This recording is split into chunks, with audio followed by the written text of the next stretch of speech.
anteriores aulas, a gente discutiu um pouquinho de introdução de física e de química. A gente entendeu como a matéria é formada, as composições da matéria, e agora, principalmente nessa aula, a gente vai se deter e estudar a física, que, como a gente viu, é um campo das ciências naturais, tá?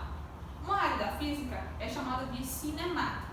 Essa área se detém em estudar os movimentos, mas só a trajetória desse movimento, o percurso desse movimento, e não o que causa esse movimento, tá? Então a gente sabe que a física é uma área dentro das ciências naturais, tá? E outra área dentro da física é chamada de cinemática, que estuda os movimentos, mas não se preocupa com a causa desses movimentos, tá? Dois conceitos importantes dentro da cinemática é o de trajetória, que é justamente o percurso que um determinado objeto faz, e o segundo conceito importante é o de referencial, que inclusive eu dei um exemplo para vocês. Imagina que tem duas pessoas sentadas em uma roda gigante. Aquelas duas pessoas conseguem se ver paradas, mas aquelas pessoas que estão ali embaixo do parque, elas conseguem ver aquelas pessoas que estão na roda gigante em movimento se movendo. Conseguem perceber como referencial é algo relativo?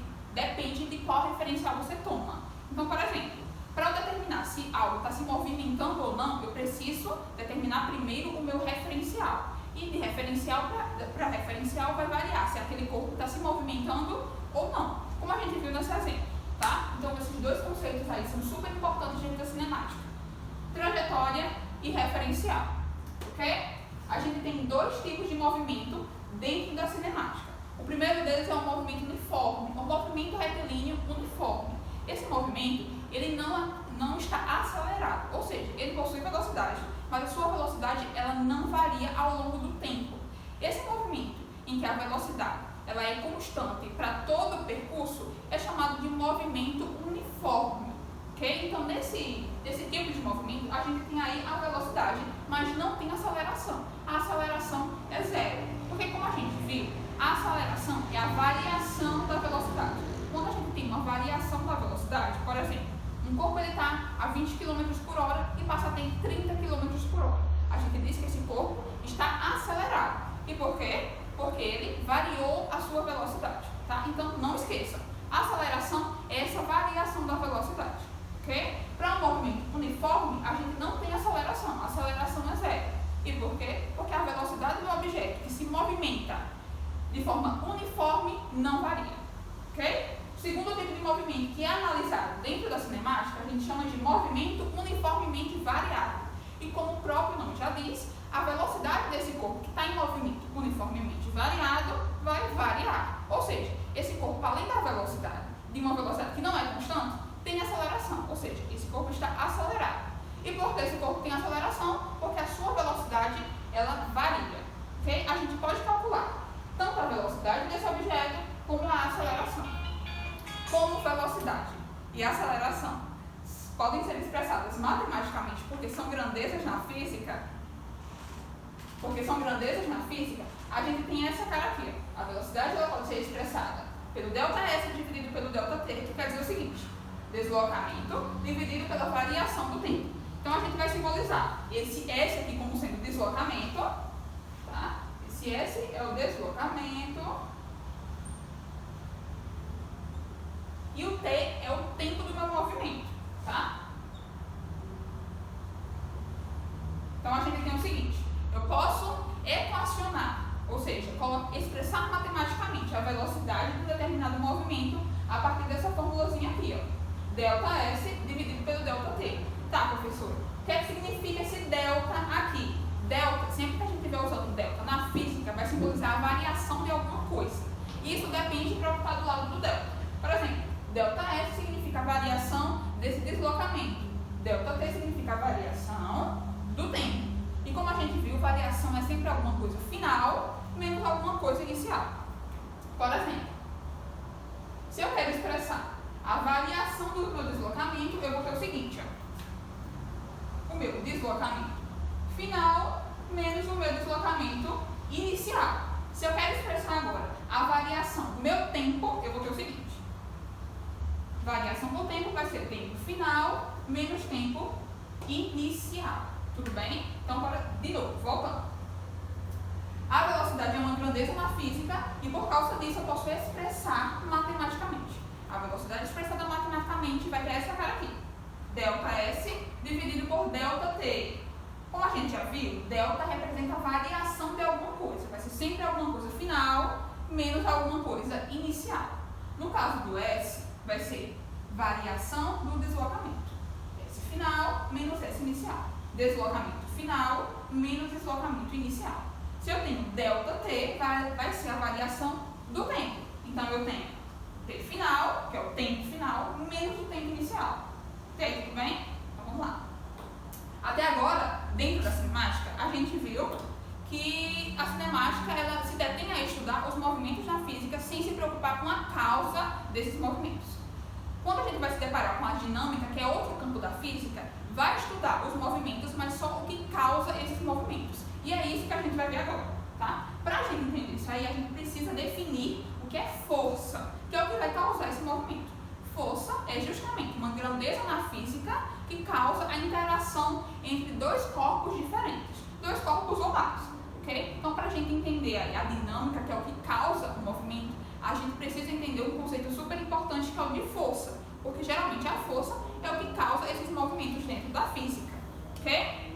Sistemas de força. Sistema de força nada mais é do que o conjunto de forças que agem em um determinado corpo. Aí eu tenho aqui um exemplo. Tenho aqui uma pessoinha, e essa pessoa aqui, ó, chamada de B, ela puxa essa pessoa para cá. Ela exerce uma força puxando a pessoa nessa direção. E uma outra pessoa, que eu vou chamar de R, ela puxa essa pessoa para essa outra direção. Ou seja, nessa pessoa aqui, está agindo duas forças diferentes. A força B e a força F. Se eu quero saber o conjunto dessas forças que agem nessa pessoa, eu digo que o conjunto de forças que agem nessa pessoa é a força B e a força F. Ok? A soma das forças que agem em uma determinada pessoa, a gente vai chamar de força resultante. Então, a força resultante, para esse exemplo que eu dei para vocês, vai ser força resultante igual a força B de uma pessoa qualquer, mais a força F, que está aqui. Então, só para relembrar, sistemas de forças é o conjunto de forças que agem em um determinado objeto. Então, nesse exemplo aqui, eu tenho uma pessoa que é puxada, tanto para esse lado como para aquele lado. Eu tenho duas forças que agem sobre essa pessoa. A soma das forças que agem em qualquer corpo é chamada de força resultante. A soma das forças que agem em um determinado objeto é chamada de forças resultantes. Ok? Então, a soma de FB mais FR eu chamo de força resultante que age em cima desse corpo aqui. Ok? Leis de Newton. Newton foi um cara super importante na física e ele contribuiu principalmente com 3 leis que são super conhecidas. A primeira lei de Newton é a lei da inércia, que diz o seguinte: se o corpo está parado, ele tende a permanecer parado até que uma força age sobre ele. Então, por exemplo, eu tenho aqui esse apagador na minha mão, tá? Ele tende a permanecer nesse mesmo estado, em repouso, até que uma força age sobre ele, até que eu faço assim, ou até que alguém venha aqui e derrube o apagador, ok? A lei da inércia também diz que o corpo que está em movimento, ele tende a permanecer em movimento até que uma força age sobre ele. Então, primeira lei de Newton diz o seguinte, é a lei da inércia. O corpo que está parado, ele tende a permanecer nesse estado de repouso até que uma força age sobre esse corpo, ok? Segunda lei de Newton é a lei da dinâmica, que diz o seguinte: a força vai ser diretamente proporcional ao produto da massa do objeto vezes a aceleração do objeto. A gente representou a força resultante como sendo a soma das forças que agem em um determinado corpo, que agem em um determinado objeto. A gente pode também equacionar a força, ou seja, expressar matematicamente a partir dessa fórmula aqui, de acordo com a segunda lei de Newton, que é a lei da dinâmica. Então, eu tanto posso representar a força como por essa equação, como também posso representar uma força na física a partir dessa equação.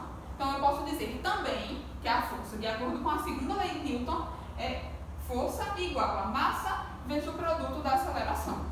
Ok? Até aí? Terceira lei de Newton é a lei da ação e da reação, que diz o seguinte: uma força de ação que age sobre um determinado objeto tende a receber também uma força de reação, que vai ser sempre de mesmo módulo, mesma direção, mas sentido contrário. Por exemplo, o movimento de eu sentar numa cadeira diz que eu estou exercendo uma força sobre a cadeira e a cadeira está exercendo uma força sobre mim. Eu não consigo sentir porque a força é do mesmo módulo, ou seja, tem a mesma intensidade, a mesma direção, mas sentidos contrários. ok? Então vamos recapitular aí as 3 leis de Newton. A primeira é a lei da inércia, que diz que um corpo que está parado, ele tende a permanecer nesse estado de repouso até que uma força age sobre ele. A segunda lei de Newton é a lei da dinâmica, que diz que força vai ser sempre proporcional ao produto da massa do corpo vezes a aceleração desse objeto, ok? A terceira lei de Newton é a lei da ação e da reação, que diz que uma força de reação terá uma força de reação de mesmo módulo, mesma direção, mas sentidos opostos, ok? Não esqueçam de fazer os exercícios que já estão dispostos no livro didático de vocês. Se vocês não entenderam muito bem essa aula, dá para você revisar, volta do início e assiste de novo, bem? Não esqueçam de compartilhar com todo mundo aí das salas de vocês. E é isso, pessoal. Até a próxima aula.